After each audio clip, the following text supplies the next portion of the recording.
Well, on this, the first day of 2021, the Prime Minister delivered his New Year's address to the nation. It was filled, as we said earlier, with hope and positivity, which is good, aimed at unifying all of us with a sense of national pride. He then kicked off the year, as we said earlier, by announcing changes to the anthem, again with the expressed desire to bring us all together as, well, as one.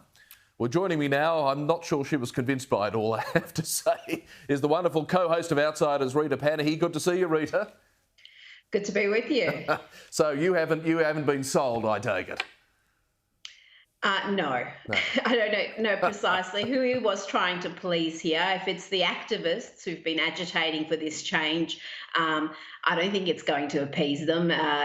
We've already had many of them who object to the anthem come out, including Anthony Mundine, and say this is nothing. The anthem is still, I think he called it a white supremacist song, and he wants the whole lyrics changed, not just a single word. So, and I just think these sort of tokenistic moves, they lack substance. I don't know who he's trying to please. If it's the activist class who have a problem with the anthem, who have a problem with the flag, who have a problem with Australia Day, well, this ain't going to do it.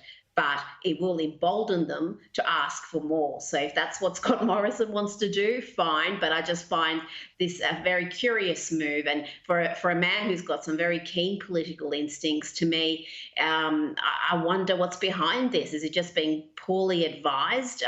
We are in the midst of a pandemic. We've just had states close their borders to each other. We certainly are not one and free at the moment. That's a very good point. So the Prime Minister to be even focusing on this and announcing this today, the timing of it is suspect to begin with. But yeah, I just think he's trying to appease people who are not going to be appeased by this move.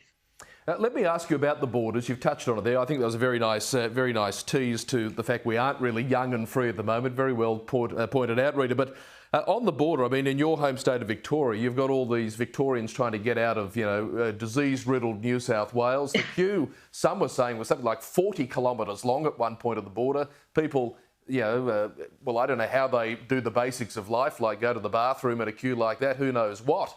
You wouldn't want to run out of fuel. But I was just speaking there to a medical expert and made the point, well, let's assume you live in Canberra. Well, you can go to Melbourne. I don't know if you can drive because, your tyres might touch the poison soils of bitumen of New South Wales. But if you live just over the border in Queanbeyan, you're a terrible high risk. You can't come as of 1 minute to midnight tonight. There's just no logic to this. There's no subtlety. There's no nuance. No, there's no science behind it. This is panic-stricken decisions by inept premiers who just have absolutely no sense of proportion when they respond to a small outbreak. And you've seen New South Wales record just 3 cases today, despite doing more than 30,000 tests. So if that's disease-riddled, then, for the love of God, we have completely lost our minds. And you're right, there's no nuanced, targeted response. It's just this all or nothing, just shut the borders in completely. We're supposed to be one country. And we've had WA close their borders to Victoria now as well. There's barely any cases here, and yet WA, people were fleeing WA, Victorians, because they were going to have to go into 14-day lockdown if they didn't leave, I think, by midnight last night. And yeah, the lines to cross the border from New South Wales to Victoria last night, some are reporting 7 hours it took them to travel a short distance. Utterly insane. And I just can't believe that we are so far down this pandemic. We're 10, 11 months in, and they're still behaving like this. There still seems to be, other than New South Wales, no targeted, nuanced, intelligent response that is proportionate to the threat faced. It is just this panic-stricken strategy that we've employed. And it seems New South Wales is the only state that trusts its contact tracing, that trusts that it can actually test and contain this virus without having wholesale lockdowns and mask mandates and all sorts of other restrictions imposed. Well, the line that is the business community have finally found their voice. I mean, they've been muted for the better part of months, but they've come out in the last 24 hours and say we just can't go on any longer with the Australian Industry Group, the Chamber of Commerce and Industry, Tourism Australia. To their credit, they've been pretty vocal with Margie Osmond. She's done a wonderful job. But, I mean, finally they're saying, look, I mean, this is disproportionate. We can't go on. We're going to go broke. Well, absolutely. And there's just everyday people caught up. Obviously, the business community has been devastated again. How can you run any sort of business in the tourism sector? We've encouraged Australians to spend some money and holiday at home and try to save jobs in that devastated sector. And you can't do that because you can't even, like you said, drive. Well, Victorians, for example, can go to Queensland, but they can't drive there because they'll have to go through New South Wales. So unless they want to go via, Central Australia, get on a yacht, get themselves a yacht, then it's going to be fairly. Again, I mean, there's no science around this. This is not.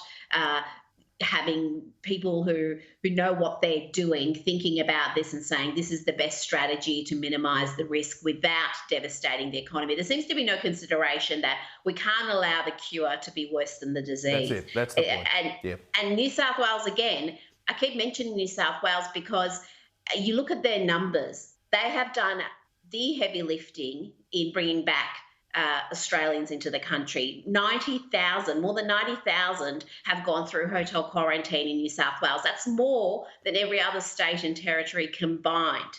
And yet they did that without completely destroying their economy. They were the state to open up the fastest, and they've had outbreaks. Remember, we had the outbreaks from Victoria during the second wave that bled into New South Wales, and some of those were hundreds. It was the Crossroads Hotel, that cluster was over 500.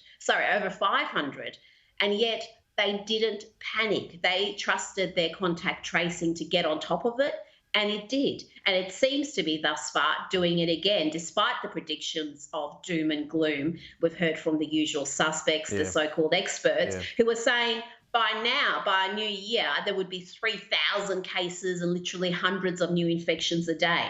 Well, today there was 3. Yesterday there was 10, if I remember correctly. So those predictions that the other states seem to be reacting to and closing their borders aren't actually eventuating. And that's a very good thing. We'll just leave on this thought. I said yesterday, Rita, that perhaps if anyone's into New Year's resolutions, I'm not because I never keep them, but if anyone is, can we hope the political class resolve to get together at the national level, use this wretched national cabinet and have a national response to all of this? This quasi-colonial mindset's got to go. I tell you, that's one of the things I've changed my mind in the last, in 2020, was the National Cabinet. Initially, I thought, brilliant, bring in the premiers and the chief ministers, everyone's on the same page. This is precisely what we need. I think it's been an absolute disaster.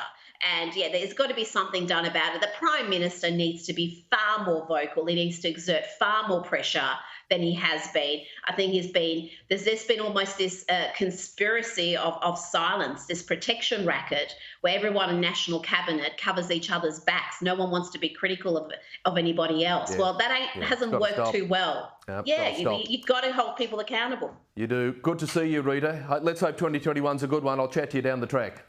Thank you. Look forward to it.